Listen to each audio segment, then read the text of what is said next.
নমস্কার বন্ধুরা, আজকের আমি সিদ্ধ ডিমের রেসিপি দেখাবো। তো সিদ্ধ ডিম অনেকভাবে খাওয়া যায়, তো সবসময় আলু দিয়ে খাওয়াচ্ছে, তো এইভাবে যদি আপনারা করে খেয়ে থাকেন তো খুব ভালো একটা সুন্দর রান্না হবে।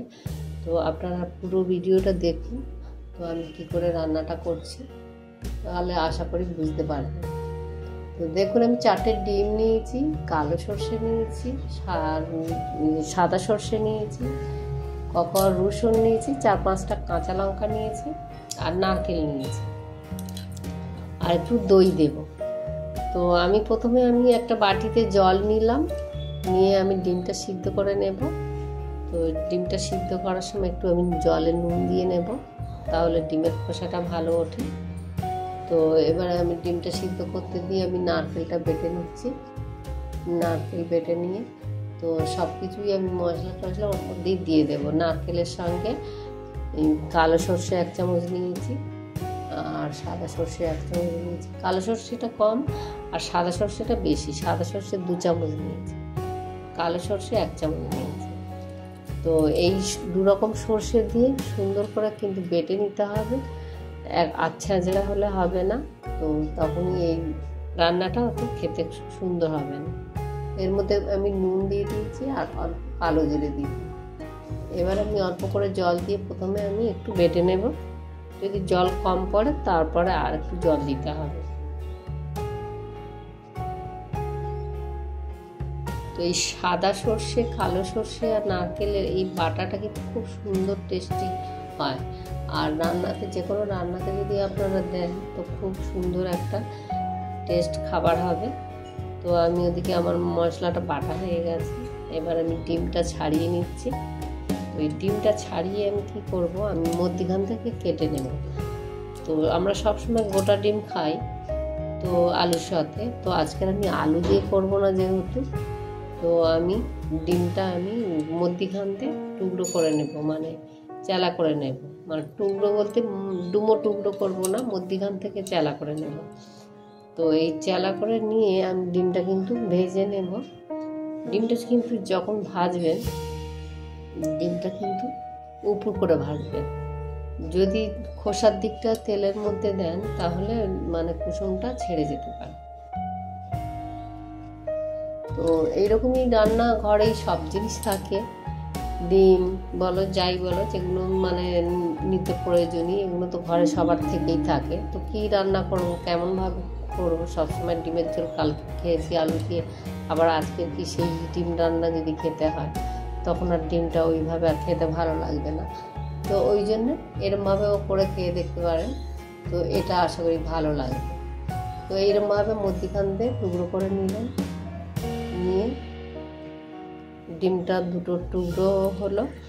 ডিম মানে পরিমাণ আন্দাজে ডিমটা বাড়লো, আর আলু দিতে হলো না। তো এখন তো যা আলুরই দাম, তো আলু না খাওয়া ভালো। আর যার মানে শরীরের ক্ষেত্রে অনেকের আলু খাওয়া চলে না, তো তার ক্ষেত্রে ওই রান্নাটা প্রযোজ্য।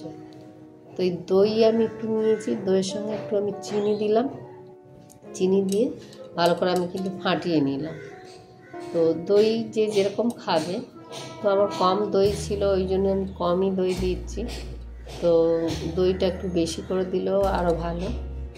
তার মধ্যে কিন্তু টক দই, তো টক দইয়ের সঙ্গে একটুখানি চিনি দিয়ে আপনি কিন্তু ফাটিয়ে নেবেন, না হলে পরে দইটা ছানা কেটে যেতে পারে। তো এবারে আমি অল্প করে তেল আর নুন দিলাম, আর একটু সামান্য হলুদ দিলাম কড়ার মধ্যে। তো এই ডিমটা যখন ভাজতে হবে কিন্তু মনে রাখতে হবে খুব মানে ডোবা তেলে ভাজা যাবে না, ডোবা তেলেই ভাজলেই তখন মানে ছেড়ে যাবে। তো একটা ডিমটা ঠিকঠাক মানে হয়নি, ফাটা ছিল হয়তো, না হলে মানে ডিমটা নষ্ট হওয়ার কথা না, তো ফাটা ছিল হয়তো। তো এইভাবে ডিম ভাজতে হবে ডিমটা, তাহলে কুসুমটা কিন্তু একদম ছাড়বে না। ডিমটা কিন্তু হালকা করে মানে তুলতে হবে, আর হালকা তেল দিতে হবে। আর প্রথমে ডিমটা উপর করে দিতে হবে, যে দিকটায় মানে কুসুম থাকবে সেই দিকটা কিন্তু নিচের দিক করে দিতে হবে, তাহলে কুসুম বেরিয়ে যাবে না একদম।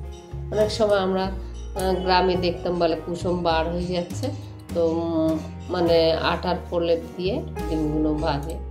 তো যে পারে ওটাও করতে পারেন, কিন্তু এইভাবে করলেও কোনো অসুবিধে নেই। তো হালকা করে ডিম ভেজে নিলাম, বেশি ডিম ভাজার দরকার নেই, সেদ্ধ ডিম বেশি ভেজে কী হবে, তো তার চেয়ে হালকা ভেজে নিলাম। আর হালকা ডিম ভাজাটা খেতে ভালো লাগে। আর বেশি ভাজলে ডিম যদি গোটাও রান্না করেন, বেশি ভাজলে গা একটু শক্ত শক্ত হয়ে যায়, তো তাতে খেতে ভালো হয় না, আর ডিমের উপকারটাই চলে যায়। তো আমি আবার তেল দিলাম, ডিমটা হালকা ভেজে নিয়েছি, আর তেল একদম কড়াতে নেই। তো নিয়ে এবার যে মশলাটা মানে বেটেছিলাম, তো সেই মশলাটা আমি পুরো দিয়ে দিচ্ছি কড়ার মধ্যে। এতে কিন্তু রসুনও দেওয়া আছে, মানে সব কিছু আপনাদের দেখিয়ে দিয়েছি যে রসুনটা দিয়েছি, হালকা অল্প করে রসুন দিয়েছি, তো যাতে রসুনের একটা ফ্লেভার থাকবে। আর নারকেল আছে, সর্ষে আছে, এই সব মশলাটা মিশিয়ে একটা দারুণ মানে টেস্ট বার হয়। তো এবার আমি লঙ্কার গুঁড়ো, হলুদ গুঁড়ো দিয়ে দিলাম, দিয়ে আমি এটা ভালো করে কষিয়ে নেব।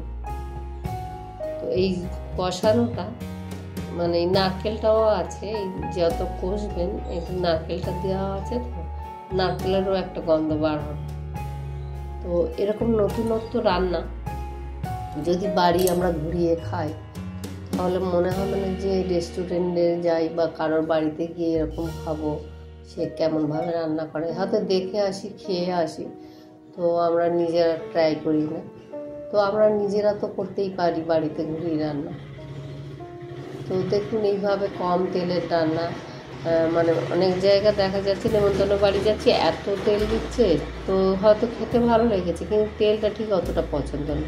কিন্তু আমি ঘরে যদি করি, তো আমি যতটাই খাবো সেরকমভাবে তেল মশলাটা আমি ব্যবহার করতে পারি, আর আমি নিজের হাতের রান্না, তো সেটা হলো বড় কথা। তো এবার আমি দইটা দিলাম, মশলাটা কষানো হয়ে গেছে, তো এবারে দইটা লাস্টের দিকে দিলাম।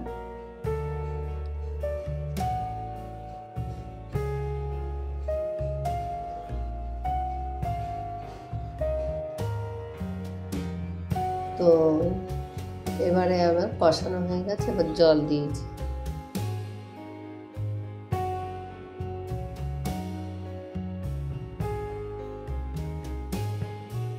এদিকে ভাত আমি বসিয়ে দিয়েছি, তো এদিকে ডিমটা রান্না হচ্ছে।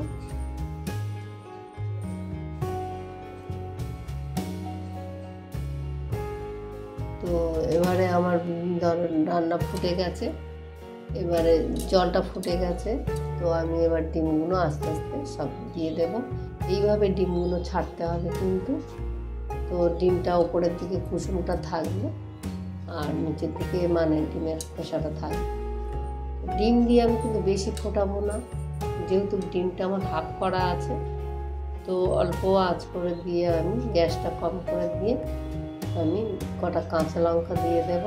আর খুব বেশি জোরে আঁচ দিলে তখন ডিমটা মানে ফুটে গিয়ে তখন কুসুমটা বের হয়ে যাবে, ওই জন্য খুব আস্তে করে দিয়ে রেখেছি। আর কাঁচা লঙ্কাটা লাস্টের দিকে দিয়েছি, ওর একটা সুন্দর গন্ধ বার হবে। কাঁচা লঙ্কা যার ইচ্ছে সে কাঁচা লঙ্কা নিয়ে মেখে খেতে পারবে, আর কাঁচা তেলও দিলাম। তো এই দুটোর গন্ধটা দারুণ হবে, কাঁচা লঙ্কা কাঁচা তেল। তো এটা লাস্টের দিকে দিয়ে আমি একটু ঢাকা দিয়ে রেখেছিলাম। তো এবারে আমি মানে খাওয়ার জন্য মানে সার্ভ করার জন্য আমি এবার একটা পাত্রে ঢেলে নিলাম। তো এবার আমরা রান্না একদম রেডি, আর গরম ভাত তো হয়েইছে। তো সবার এই গ্রেভি দিয়ে আর এই 2 পিস করে ডিমের মানে এটা ভাগ করে দিয়েছি যখন ডিমটা, তো 2 টুকরো করেই হয়ে যাবে এক একজনের। তো এই 2 পিস করে দেব, আর ভাত গরম ভাত দিয়ে আর একটা অল্প কিছু দিয়েই ব্যাস আজকের খাওয়াটা মানে এতেই ভালো খাওয়া হবে। তো আপনাদের যদি রান্নাটা যদি ভালো লেগে থাকে তো একটা লাইক করবেন, আর আমার পাশে থাকবেন, আর আপনারা সুস্থ থাকবেন, ভালো থাকবেন, আর নিজের খেয়াল কিন্তু অবশ্যই রাখবেন। আবার আপনাদের সঙ্গে দেখা হবে নতুন একটা ভিডিও নিয়ে। তো আজকেকার মতো টাটা বন্ধুরা, আবার পরে আপনাদের সাথে দেখা হচ্ছে।